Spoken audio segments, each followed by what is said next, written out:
हाँ रे, अब जो अपना टॉपिक है वही छोटा सा टॉपिक है, गैस अधिशोषकों पर ठोस अधिशोषकों पर गैसों का अधिशोषण। ठोस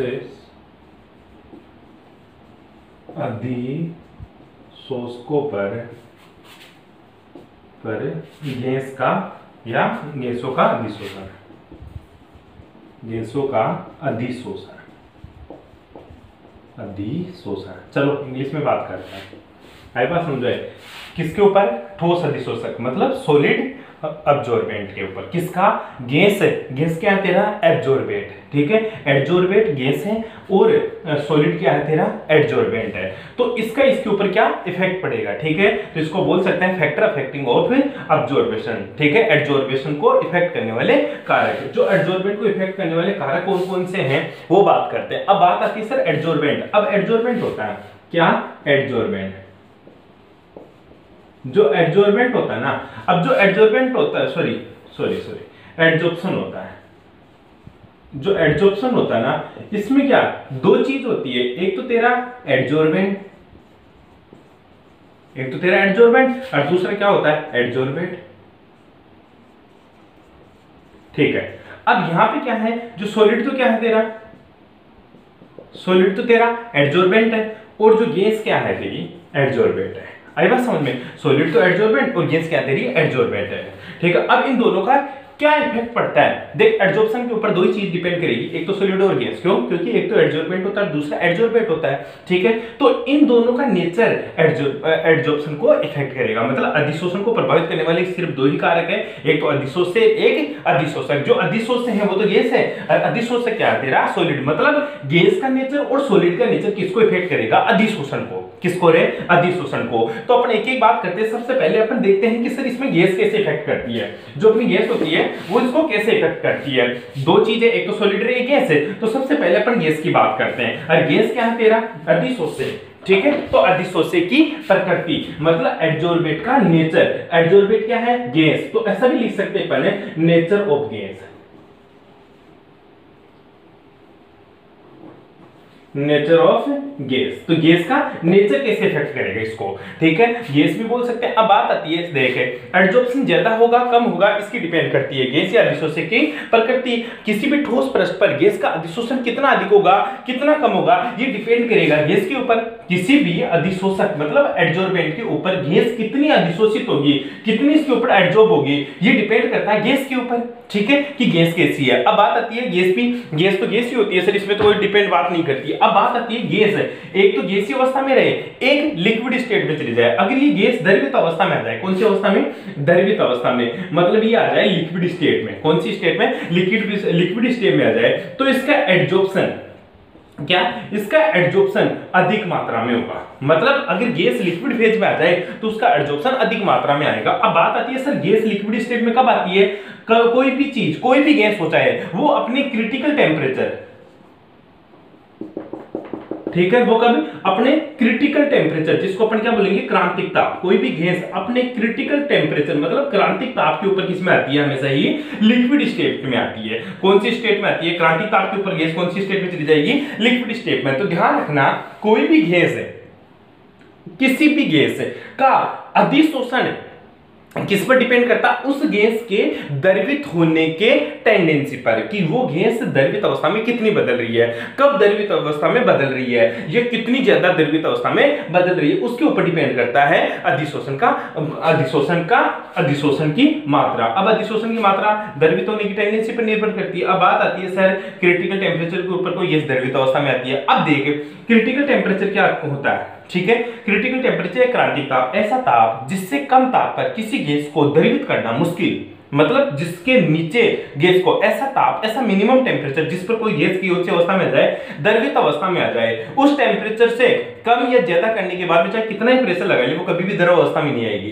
तो ऐसा टेम्परेचर या ऐसा मिनिमम टेम्परेचर जिसके ऊपर है कोई गैस है गैसीय अवस्था से लिक्विड स्टेट में आ जाए, गैसीय स्टेट से लिक्विड स्टेट में आ जाए, कौन सा टेम्परेचर कहलाता है? Critical temperature. अब किसी भी गैस का अगर क्रिटिकल टेम्परेचर ज्यादा है तो उसका अधिशोषण भी ज्यादा होगा। किसी भी गैस का अगर क्रिटिकल टेम्परेचर ज्यादा है, क्रिटिकल टेम्परेचर ज्यादा है तो वो द्रवित ज्यादा होगी, द्रवित मतलब लिक्विडिफिकेशन ज्यादा होगा। अगर लिक्विडिफिकेशन ज्यादा होगा तो उस गैस का अधिशोषण भी ज्यादा होगा। तो सिंपल सी बात है, मैं आप लोगों को बताना चाहता हूं एक ही लाइन में कि कोई भी गैस अगर अधिशोषण होगा तो उसका जो अधिशोषण की मात्रा है ना, किसी भी गैस के एडजॉर्प्शन की जो क्वांटिटी होती है, अधिशोषण की मात्रा, किसकी मात्रा, अधिशोषण की मात्रा, ये जो अधिशोषण की मात्रा होती है ये डायरेक्टली प्रोपोर्शनल टू होती है किसके, क्रिटिकल टेम्परेचर मतलब क्रांतिक ताप। इतनी सी बात याद रखनी है, किसके ऊपर, क्रांतिक ताप। अगर किसी भी गैस का क्रांतिक ताप ज्यादा है तो उसके अधिशोषण की मात्रा भी क्या होगी, ज्यादा होगी। अब बात आती है सर सारी गैसों का क्या क्रिटिकल टेम्परेचर सेम होता है? बिल्कुल नहीं होता, ध्यान रखियो। किसी गैस का क्रिटिकल टेम्परेचर 100 डिग्री सेल्सियस होता है, तो किसी का 200 डिग्री सेल्सियस होता है, किसी का 50 डिग्री सेल्सियस होता है, किसी का कितना होता है। हर गैस का अपना एक क्रिटिकल टेम्परेचर होता है, जिस टेम्परेचर के ऊपर आकर वह गैस किसमें बदल जाती है, द्रवित अवस्था में बदल जाती है, मतलब लिक्विड स्टेट में बदल जाती है, उसको क्रांतिक ताप बोलते हैं। अब बात आती है अधिशोषण की मात्रा हमेशा क्रांतिक ताप, जिस गैस का क्रांतिक ताप ज्यादा होगा वह गैस, उस गैस का अधिशोषण सॉलिड के ऊपर सबसे ज्यादा होगा, ठीक है, उस गैस का एडजॉर्प्शन सॉलिड के ऊपर सबसे ज्यादा होगा। फॉर एग्जांपल अपन बात करते हैं, जैसे अपनी गैसें होती है SO2, CH4, ठीक है, CO2, ये जो गैसें होते हैं ना, इनका जो क्रिटिकल टेम्परेचर होता है ना ये ज्यादा होता है किन गैसों से, जैसे हाइड्रोजन गैस हुई, जैसे नाइट्रोजन गैस हुई, जैसे कार्बन मोनोऑक्साइड गैस हुई, इन गैसों से हमेशा क्रिटिकल टेम्परेचर इनका ज्यादा होता है, तो इन गैसों का सॉलिड के ऊपर अधिशोषण भी ज्यादा होगा। ये बात आपको ध्यान रखनी है कि जिन गैसों का क्रिटिकल टेम्परेचर ज्यादा उनका अधिशोषण की मात्रा भी ज्यादा होती है। अब बात आती है सर अधिशोषण की मात्रा होती क्या है? अधिशोषण की मात्रा हमेशा ही क्या होती है, x/m होती है। क्या होती है, x/m, जहां पे x क्या होता है, अधिशोष्य का भार। किसका भार, अधिशोष्य का भार, मतलब weight of adsorbate, weight of adsorbate. जो स्मॉल m होता है ना ये क्या होता है, mass of adsorbent, mass of adsorbent. ध्यान रखना ये तो अधिशोष्य का भार, x तो क्या होता है, अधिशोष्य का भार, और m क्या होता है, अधिशोषक का द्रव्यमान, अधिशोषक का द्रव्यमान। ध्यान रखना, ठीक है, जिसको क्या बोलेंगे, अधिशोषण की मात्रा, जो कि डिपेंड करती है क्रांतिक ताप के ऊपर। छोटा सा एक एग्जांपल लेकर अपन बात करते हैं, छोटा सा एग्जांपल की बात करूं, जैसे मेरे को 1 ग्राम चारकोल, ठीक है, 1 ग्राम चारकोल पर अधिशोषित करवानी है। कौन कौन सी गैसें, SO2 gas, CH4 gas, CO gas, N2 gas, H2 gas, ठीक है, इनको अधिशोषण करवानी है। मेरे को पता करना है कि इनमें से कौन सी गैस सबसे ज्यादा चारकोल के ऊपर अधिशोषित होगी, मतलब उसका एडजॉर्प्शन सबसे ज्यादा होगा। तो SO2 गैस का एडजॉर्प्शन सबसे ज्यादा होता है, फिर CH4 का होता है, फिर CO का होता है, फिर N2 का होता है, फिर H2 का होता है। क्यों? क्योंकि गुरुजी इसका क्रिटिकल टेम्परेचर ज्यादा रहा होगा। क्यों? क्योंकि एडजॉर्प्शन किसके प्रोपोर्शनल होता है, क्रिटिकल टेम्परेचर, जिसका क्रिटिकल टेम्परेचर ज्यादा उसका एडजॉर्प्शन ज्यादा, तो SO2 का एडजॉर्प्शन ज्यादा, फिर CH4 का, फिर CO का, फिर N2 का, फिर H2 का। तो ध्यान रखना जिसका क्रिटिकल टेम्परेचर ज्यादा होगा उसका एडजॉर्प्शन भी ज्यादा होगा। ये पहला फैक्टर अफेक्टिंग है किसको, एडजॉर्प्शन को इफेक्ट करने वाला कारक, मतलब एडजॉर्प्शन को इफेक्ट करने वाले प्रभाव कौन कौन से हैं, जिनमें पहला अपन ने पढ़ा। दूसरा क्या, पहला तो अपन ने एडजॉर्बेंट की बात कर ली, मतलब अधिशोषक की बात कर ली। अब अधिशोषक की बात करें, अधिशोषक कौन है तेरा, सॉलिड। अब सॉलिड क्या देगा, सल्फेट देगा, सॉलिड क्या देगा, सल्फेट। अब बात करते हैं दूसरा कि अधिशोषक के पृष्ठीय क्षेत्रफल पर, किसके, अधिशोषक का पृष्ठीय क्षेत्रफल, सरफेस एरिया, ठीक है, surface area of adsorbent, surface area of adsorbent. अगर सरफेस एरिया ऑफ एडजॉर्बेंट बढ़ेगा तो क्वांटिटी ऑफ एडजॉर्प्शन इंक्रीज होगा। जिसका सरफेस एरिया ज्यादा होगा, मान पहला जो सॉलिड था उसका सरफेस एरिया इतना ही था, अब उसका सरफेस एरिया दूसरे का मैंने इतना ले लिया, अब उसका सरफेस एरिया मैंने इतना कर दिया। अगर मैंने इधर से इधर क्या, मैं सरफेस एरिया इंक्रीज कर रहा हूं तो एडजॉर्प्शन भी क्या होगा, इंक्रीज होगा। बस इतनी सी बात ध्यान रखनी है, जिसका सरफेस एरिया ज्यादा होगा उसका एडजॉर्प्शन भी ज्यादा होगा। अब बात आती है सर किसी भी सॉलिड तो मेरे पास एक ही रहेगा, उसका सरफेस एरिया कैसे बढ़ाऊं। मान ले तेरे पास इतना मोटा पत्थर था, मतलब ये पार्टिकल मोटा था, अब मैंने इस पार्टिकल को तोड़ लिया, छोटे छोटे पार्टिकल्स में बदल दिया तो सरफेस एरिया बढ़ गया। अब मैंने इनको और तोड़ दिया तो छोटे छोटे और पार्टिकल्स में कर लिया तो सरफेस एरिया और बढ़ गया, ठीक है, उनको मैंने बिखेर दिया तो सरफेस एरिया बढ़ गया, तो एडजॉर्प्शन भी बढ़ जाएगा। तो आप सरफेस एरिया बढ़ा सकते हो कैसे, किसी भी पार्टिकल को चूर्ण में बदलकर या उस पार्टिकल को तोड़कर, पोरस वाले पार्टिकल्स में तोड़कर आप उसका सरफेस एरिया बढ़ा सकते हो, और सरफेस एरिया बढ़ाकर आप क्या कर सकते हो, अधिशोषण की मात्रा भी बढ़ा सकते हो। तो दूसरा, ठीक है, क्या आप लिखोगे, अधिशोषण की मात्रा, क्या है, अधिशोषण की मात्रा इज डायरेक्टली प्रोपोर्शनल टू पृष्ठीय, क्या है, पृष्ठीय क्षेत्रफल, किसका, अधिशोषक का, ठोस का, जो अपना क्या है, ठोस का। ठीक है, ये दूसरी बात थी। अब तीसरा पॉइंट जो इसमें आपके दे रखा है, दाब का प्रभाव। किसका? तीसरा आपके दे रखा है दाब का प्रभाव, मतलब प्रेशर का क्या इफेक्ट पड़ता है, इफेक्ट ऑफ प्रेशर। अब प्रेशर का क्या इफेक्ट पड़ेगा? पहली बात तो सर प्रेशर कब इफेक्टिव होगा? जब आपका टेम्परेचर कांस्टेंट हो। टेम्परेचर क्या हो? कांस्टेंट। अगर टेम्परेचर कांस्टेंट हो तो ऐसा प्रोसेस क्या कहलाएगा? आइसोथर्मल। कौन सा? आइसोथर्मल। ठीक है, आइसोथर्मल को हिंदी में क्या बोलेंगे? समतापी प्रक्रम। कौन सा है? समतापी प्रक्रम। तो ऐसा जो होगा वो समतापी होगा। किसी गैस की प्रति इकाई आयतन में अधिशोषण की मात्रा, ठीक है, तो ये क्या होगा? समतापी रहेगा। अब बात आती है दाब का क्या प्रभाव पड़ता है। अब बता, दाब बढ़ाएंगे, ठीक है, अगर प्रेशर बढ़ाएंगे तो अधिशोषण की मात्रा बढ़ेगी, अधिशोषण की मात्रा बढ़ेगी, अधिशोषण की मात्रा बढ़ेगी। अगर आप दाब बढ़ाओगे तो अधिशोषण की मात्रा बढ़ती है, लेकिन दाब इतना ही बढ़ाना है, ज्यादा दाब बढ़ाओगे तो अधिशोषण की मात्रा फिर नहीं बढ़ेगी, कांस्टेंट हो जाएगी। फॉर एग्जांपल, जैसे मेरे को अधिशोषित करवाना है, ठीक है, पहले पार्टिकल्स बिखरे हुए थे, अब पार्टिकल्स को मैंने एक जगह कर दिया, इकट्ठा करके एक जगह कर दिया, तो वहां पे अधिशोषण ज्यादा होगा, लेकिन उनको और ज्यादा प्रेशर बढ़ाऊंगा तो एक बार उनके ऊपर जितना प्रेशर मेंटेन होना था वो मेंटेन हो गया, उसके बाद में कितना प्रेशर बढ़ा ले, अधिशोषण की मात्रा नहीं बढ़ेगी। तो इसको एक अपन ग्राफ से भी प्रूव कर सकते हैं कि सर प्रेशर बढ़ाओगे तो अधिशोषण की मात्रा बढ़ती है। कब तक? अधिशोषण की मात्रा को किससे दिखाते हैं अपन? x/m से। किससे? x/m से। अब प्रेशर तो बढ़ा रहा है, तो प्रेशर बढ़ा रहा है तो अधिशोषण की मात्रा बढ़ रही है, लेकिन एक पर्टिकुलर प्रेशर आ जाएगा जिसको मैं PS बोलूंगा, जिसको PS का मतलब सैचुरेटेड प्रेशर। क्या? सैचुरेटेड प्रेशर, संतृप्त। क्या? संतृप्त दाब। संतृप्त दाब के बाद में कितना ही प्रेशर बढ़ा लो, उसके बाद में अधिशोषण की मात्रा बिल्कुल कांस्टेंट हो जाएगी। प्रेशर तो बढ़ता जाएगा लेकिन अधिशोषण की मात्रा नहीं बढ़ेगी। इसलिए बोलते हैं कि प्रेशर बढ़ाने पर अधिशोषण की मात्रा बढ़ती है, लेकिन एक फिक्स पॉइंट के बाद में अधिशोषण की मात्रा नहीं बढ़ती, कांस्टेंट हो जाती है। फिर क्या आ जाता है? इक्विलिब्रियम आ जाता है। किस किस में? एक तो अधिशोषण में, किसमें? अधिशोषण में, और विशोषण में। किसमें? विशोषण में। मतलब अधिशोषण भी बढ़ेगा और विशोषण भी बढ़ेगा, जितना दबाओगे उतना ही अधिशोषित होगा, वापस से निकल जाएगा, तो विशोषण। ठीक है, तो ध्यान रखना इस चीज का, दाब का प्रभाव, ये ग्राफ आपको बनाना है। उसके बाद में जो चौथा पॉइंट आता है वो आता है तेरा ताप का प्रभाव। किसका इफेक्ट? टेम्परेचर का इफेक्ट है। किसका है? ताप का प्रभाव। ताप का प्रभाव। किसका? ताप का प्रभाव। देख, टेम्परेचर का इफेक्ट, इफेक्ट ऑन टेम्परेचर। अब यहाँ पे क्या करेंगे? प्रेशर क्या करेंगे अपन? कांस्टेंट करेंगे। प्रेशर कांस्टेंट करेंगे तो प्रोसेस क्या होगा? आइसोबार। आइसोबार, समदाबी। कौन सा है? समदाबी, क्योंकि दाब समान है तो इसको क्या बोलेंगे? समदाबी। अब बात आती है सर प्रेशर का टेम्परेचर का इफेक्ट कैसे पड़ता है। अपने पास दो अपने जब इसका जो प्रकार पढ़ रहे थे अपन, किसके? अधिशोषण के। अधिशोषण के दो प्रकार पढ़े, एक तो अपने भौतिक अधिशोषण। कौन सा? भौतिक, मतलब फिजिकल एब्जॉर्प्शन, फिजियो एब्जॉर्प्शन, और दूसरा अपन ने क्या? केमियो एब्जॉर्प्शन, मतलब उसको क्या बोलेंगे? केमियो एब्जॉर्प्शन मतलब रासायनिक अधिशोषण। ठीक है, रासायनिक अधिशोषण। दो तरह का अधिशोषण पढ़ा था अपन ने, एक तो फिजियो एब्जॉर्प्शन और केमियो एब्जॉर्प्शन। अब मैंने बताया था फिजियो एब्जॉर्प्शन में क्या होता है? वीक फोर्सेज होते हैं। कौन सा? वीक वान डेर वाल बल होता है। कौन सा? कमजोर। वीक मतलब कमजोर वान डेर वाल बल, कमजोर वान डेर वाल बंध उपस्थित होता है। और इसमें क्या होते हैं? रासायनिक बंध उपस्थित होते हैं। रासायनिक बंध उपस्थित होते हैं, जो भी कौन से? प्रबल रासायनिक बंध, स्ट्रॉन्ग। कौन से?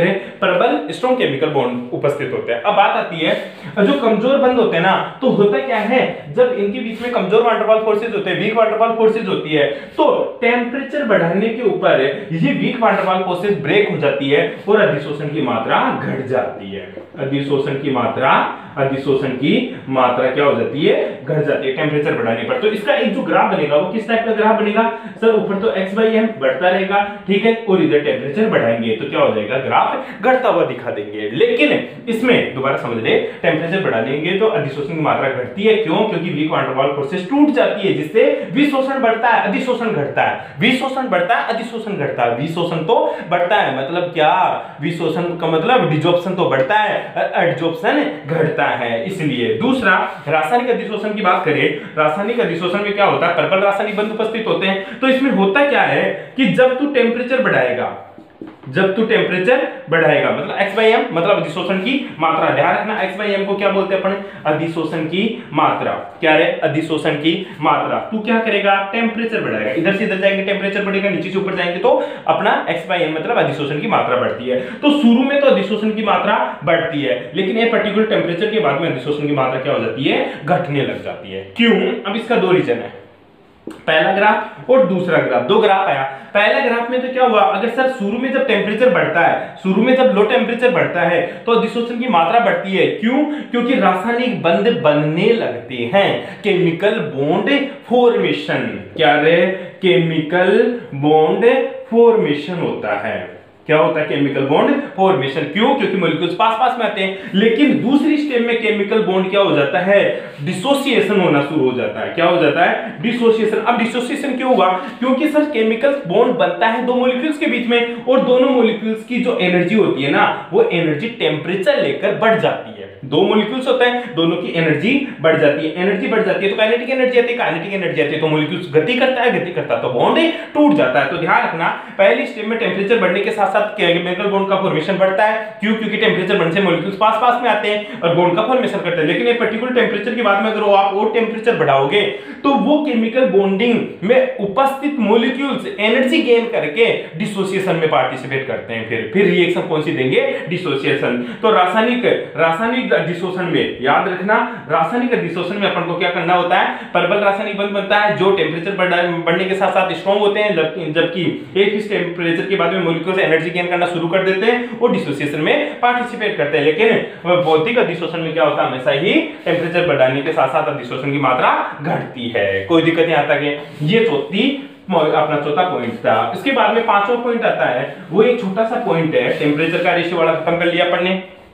ठीक है, दाब का प्रभाव पढ़ने पढ़ लिया, ताप का पढ़ लिया, अब ताप का प्रभाव पढ़ लिया अपन ने। ठीक है, अब देखो अधिशोषण समदाबी वक्र, ये अपन ने पढ़ लिया।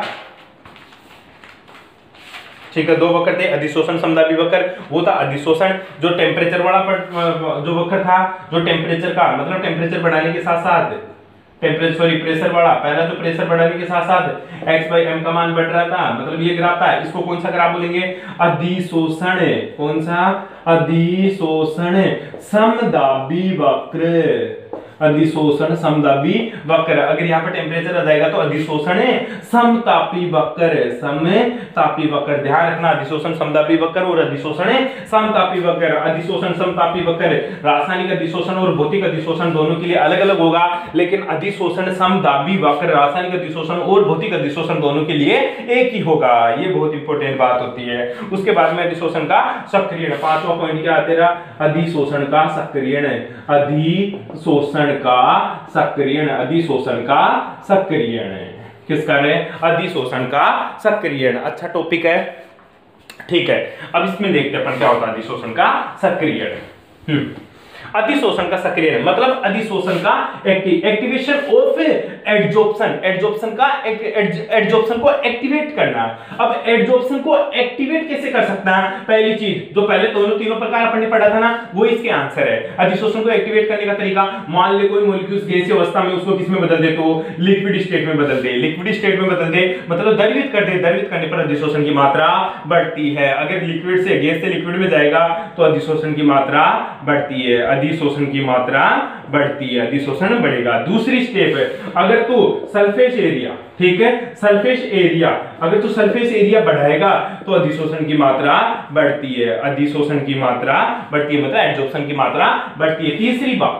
तीसरी बात है, अब सरफेस एरिया बढ़ाएगा तो अधिशोषण की मात्रा बढ़ेगी। अब सरफेस एरिया कैसे बढ़ाएगा, सर उसको चूर्णित अवस्था में बदल दे। किसको, जो पार्टिकल थे उनको चूर्णित अवस्था में बदल दे तो किसमें चला जाएगा, सरफेस एरिया बढ़ जाएगा और अधिशोषण की मात्रा भी बढ़ जाएगी। अब जो तीसरा टॉपिक आता है कि सर मुझे अधिशोषण की मात्रा बढ़ानी है, पहला तो गैस को लिक्विड में बदलो, अधिशोषण बढ़ेगा, सरफेस एरिया बढ़ाओ, अधिशोषण की मात्रा बढ़ेगी। आई बात समझ में। और जो तीसरी टॉपिक है, तीसरी बात होती है कि कुछ मॉलिक्यूल जो तू ले रहा अधिशोषक, जो तू अधिशोषक मतलब एडजॉर्बेंट ले रहा, जो तू अधिशोषक ले रहा, एडजॉर्बेंट ले रहा, उसमें से अगर पहले से कोई मॉलिक्यूल से एडजॉर्ब है तो उस एडजॉर्ब्स की जो इंप्योरिटीज है उसको हटा दे। मतलब अधिशोषक में से क्या हटा दे, अधिशोषित अशुद्धियां, अधिशोषित अधिशोषित अशुद्धियां, याद करना क्या रे, अधिशोषित अशुद्धियां, अधिशोषक में से अधिशोषित अशुद्धियां हटा दे, मतलब एडजॉर्बेंट में से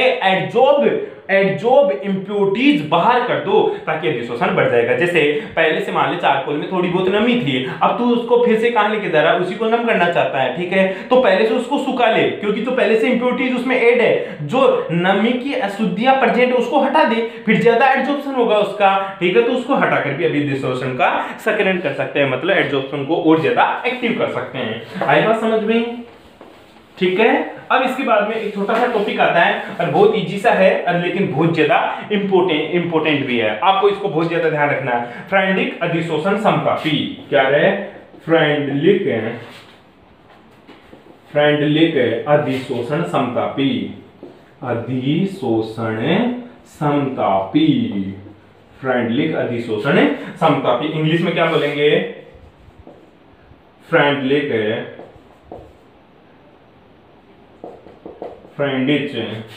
एडजॉर्प्शन आइसोथर्मल,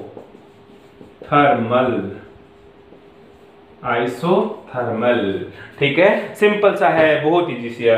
अब अधिशोषण समतापी वक्र पढ़ने पड़ा था, अधिशोषण समतापी वक्र, अधिशोषण समतापी समतापी समतापी अधिशोषण समतापी वक्र, अधिशोषण समतापी वक्र, तापमान कांस्टेंट तो किसके बीच में होगा, प्रेशर और अधिशोषण की मात्रा, प्रेशर और अधिशोषण की मात्रा, इसके बीच में क्या होगा तेरा ग्राफ। और जो तूने बनाया भी था कि सर पहले प्रेशर बढ़ाने के साथ साथ अधिशोषण की मात्रा बढ़ती है, लेकिन एक टाइम आता है जब कांस्टेंट हो जाता है, और जब कांस्टेंट होता है उसको मैं क्या बोलता हूं, पीएस, मतलब संतृप्त दाब, संतृप्त दाब मतलब सैचुरेटेड प्रेशर, क्या बोलते हैं उसको, सैचुरेटेड प्रेशर। अब देख इस ग्राफ को ध्यान से देखना, तो 1 2 मतलब सर यहां से लेकर यहां तक तो रेगुलर ग्राफ बढ़ रहा है, जैसे p बढ़ रहा है वैसे x by m बढ़ रहा है, लेकिन यहां पे देखो x by m का मान तो कम बढ़ रहा है लेकिन p का मान ज्यादा बढ़ रहा है, p का मान तो ज्यादा बढ़ रहा है, p तो यहां से यहां तक चला गया देख, लेकिन x by m का मान तो गुरुजी बहुत ही कम बढ़ा है, ये एरिया फर्क देखो साफ दिख रहा है, लेकिन यहां देखो गुरुजी यहां तो x by m का मान तो बढ़ा ही नहीं, लेकिन p का मान बहुत ज्यादा बढ़ गया।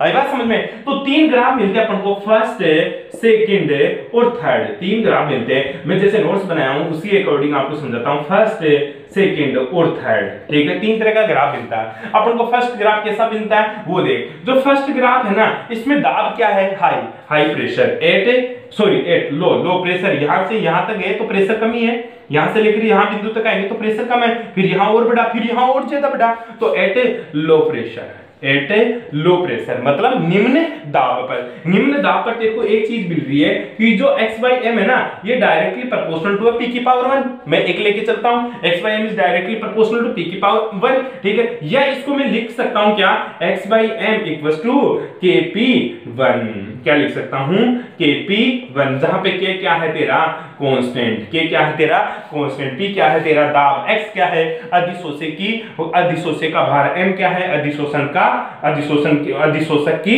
ग्राम में या अधिशोषक का द्रव्यमान, ठीक है, अधिशोषक का भार, अधिशोषक का द्रव्यमान, ठीक है, k क्या है कांस्टेंट, p क्या है तेरा दाब, ठीक है। दूसरा ग्राफ की बात करता हूं, दूसरा क्या, उच्च दाब पर एट हाई प्रेशर उच्च दाब पर देख, यहां पे सर p के ऊपर तो डिपेंड नहीं कर रहा, कैसे, p तो बढ़ रहा है लेकिन x by m का मान तो कांस्टेंट है, x by m का जो मान है ना, x by m ये डिपेंड ही नहीं कर रहा, x by m इसको मैं लिख सकता हूं कैसे कि सर जो x by m है ना ये डायरेक्टली प्रोपोर्शनल टू है p की पावर 0, क्योंकि p के ऊपर डिपेंड ही नहीं कर रहा, तो मैं इसको क्या लिख सकता हूं, इसको ऐसा भी लिख सकता हूं कि x by m equals to लिख सकता हूं kp की 0, p की पावर 0, अब p की पावर जो 0 होता है उसका मान क्या होता है, 1 होता है, क्यों, किसी की भी पावर 0 हो उसका मान क्या होगा 1, तो तेरा जो x by m है ना इसका मान कितना जाएगा, k क्या है कांस्टेंट, मतलब यहां से लेकर यहां तक का मान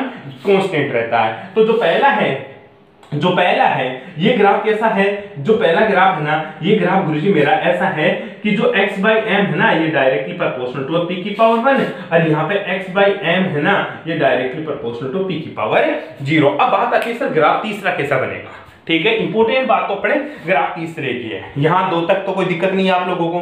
दोबारा समझो, x by m is directly proportional to p की पावर 1। क्यों? क्योंकि p भी बढ़ रहा है, x बाई एम भी बढ़ रहा है। लेकिन इस दूसरे ग्राफ में p तो बढ़ रहा है लेकिन x बाई एम कांस्टेंट है, तो p की पावर 0 के ऊपर डिपेंड करेगा दूसरा, मतलब p के ऊपर तो डिपेंड ही नहीं कर रहा। ठीक है, अब तीसरा जो ग्राफ है ना, उस ग्राफ की बात करते हैं। तीसरा ग्राफ कहां है सर? Moderate pressure. कहां पे? एट ए मॉडरेट प्रेशर। मॉडरेट मतलब बीच के दाब के ऊपर। ठीक है, एट ए मॉडरेट प्रेशर। मॉडरेट प्रेशर के ऊपर कैसे है सर? जहां पे बिल्कुल बीच वाला दाब है। बीच वाली कंडीशन की बात करते हैं। पहले तो उच्च दाब, दूसरा निम्न दाब, अब बीच वाला मध्यम दाब, जिसको बीच का दाब बोलते हैं। अब मध्यम दाब के ऊपर कैसे डिपेंड करेगा? जो मध्यम दाब है ना, मध्यम दाब के ऊपर x बाई एम का जो मान है ना, ये डिपेंड करता है कि p की पावर के ऊपर। x बाई एम क्यों? क्योंकि सर प्रेशर तो ज्यादा बढ़ रहा है लेकिन x बाई एम का मान कम बढ़ रहा है। प्रेशर तो ज्यादा बढ़ रहा है लेकिन x बाई एम का मान कम बढ़ रहा है। तो इसको ऐसा लिख सकता हूं, क्यों? p की पावर, यहां पे तो p की पावर 1 है, यहां p की पावर 0 है, मतलब इसके बीच में जो वैल्यू रहेगी वो 1 और 0 के मध्य ही वेरी करेगी। p की पावर 1 और 0 के मध्य ही वेरी करेगी, तो p की पावर 1 बाई n लिख सकता हूं। कैसे? p की पावर 1 बाई n। अब n का मैक्सिमम मान और मिनिमम मान देख सकते हैं अपन।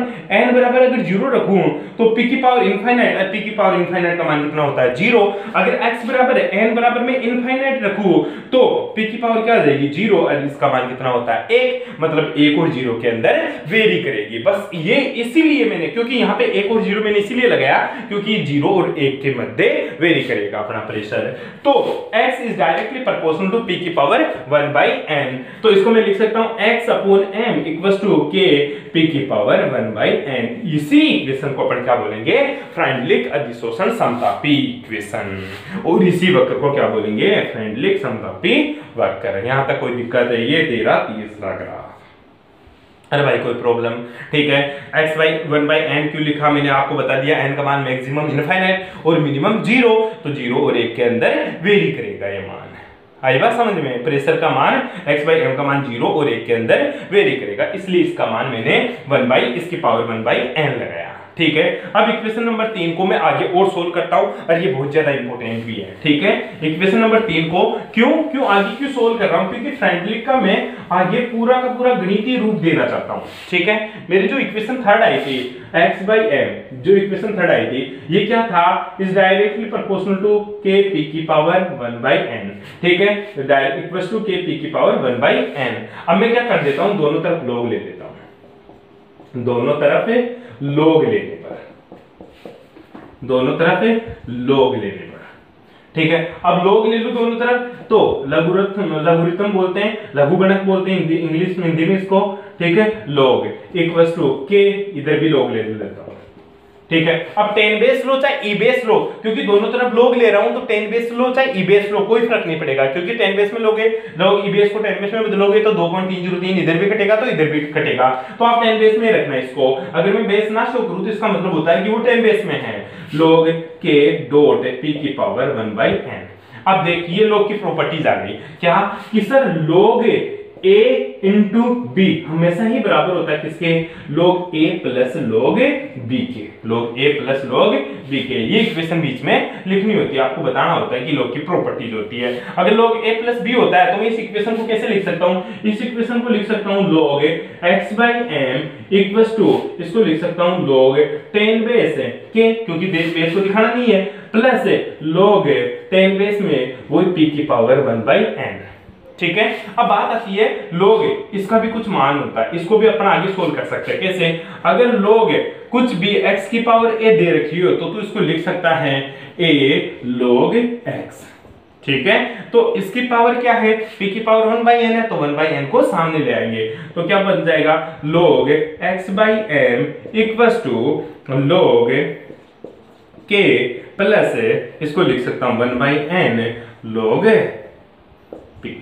अब देखो log p, ये तो कांस्टेंट है, कांस्टेंट को किससे दिखाते हैं? c से। ठीक है, और ये अगर इसको मैं y मानूं, ठीक है, तो ये c, और ये मेरा m क्या है? परवण था, ठीक है, ढाल स्लोप, ठीक है, एम एक्स। तो ये एक कौन सी इक्वेशन हो गई, ये लीनियर इक्वेशन की तरह हो गई, मतलब सरल रेखा इक्वेशन अपनी, ठीक है, सिंपल इक्वेशन हो गई। सिंपल इक्वेशन किसकी तरह, y equals to mx plus C, y equals to mx plus C, y equals to mx plus C, जहां पे m क्या है, m जो कि क्या है, स्लोप है, ठीक है, स्लोप है, और स्लोप किसके बराबर है, 1/n के, और जहां पे x किसके बराबर होता है, log 10 बेस, या जो तो दिखाना जरूरी नहीं है, pk, और y किसके बराबर है, y है गुरुजी log x/m के, और जहां पे c किसके बराबर है, c है मेरा log k के बराबर। c क्या है, अंतःखंड, ये तो मेरा क्या है, अंतःखंड, इंटरसेप्ट है, क्या है, अंतःखंड, इंटरसेप्ट होता है, ठीक है, ये मेरा स्लोप होता है, प्रवणता होती है, ढाल होती है। तो एक इक्वेशन बन गई सरल रेखा का, तो सरल रेखा की इक्वेशन बन गई। अब इसका अपन एक ग्राफ बनाते हैं, सरल रेखा इक्वेशन बन गई, इसका अपन एक क्या बनाते हैं, ग्राफ। अब वो ग्राफ कैसा, सिंपल सा ग्राफ बनेगा, ये ऐसा ग्राफ बन जाएगा, ठीक है। जो बीच का तो क्या है गुरुजी, ये तो इंटरसेप्ट है, इंटरसेप्ट मतलब c, और c किसके बराबर है, log 10 बेस c, या 10 को दिखा माते हैं, ठीक है। किसके बीच में ग्राफ है, y और x के बीच में, y के ऊपर कौन है, log x/m, और किसके बीच में, log p के बीच में, ठीक है। और जो इसका स्लोप आएगा, जो इसका ढाल आएगा, वो किसके बराबर है, 1/n, जो क्या इसका ढाल है, स्लोप है। आए बात समझ में, इतना सा ग्राफ बनाना होता है, इसको फ्रेंडली अधिशोषण समतापी वक्र बोलते हैं, और ये बहुत ज्यादा इंपॉर्टेंट है, हर बार यही पूछा है, याद रखना इस चीज को, ठीक है। नेक्स्ट कल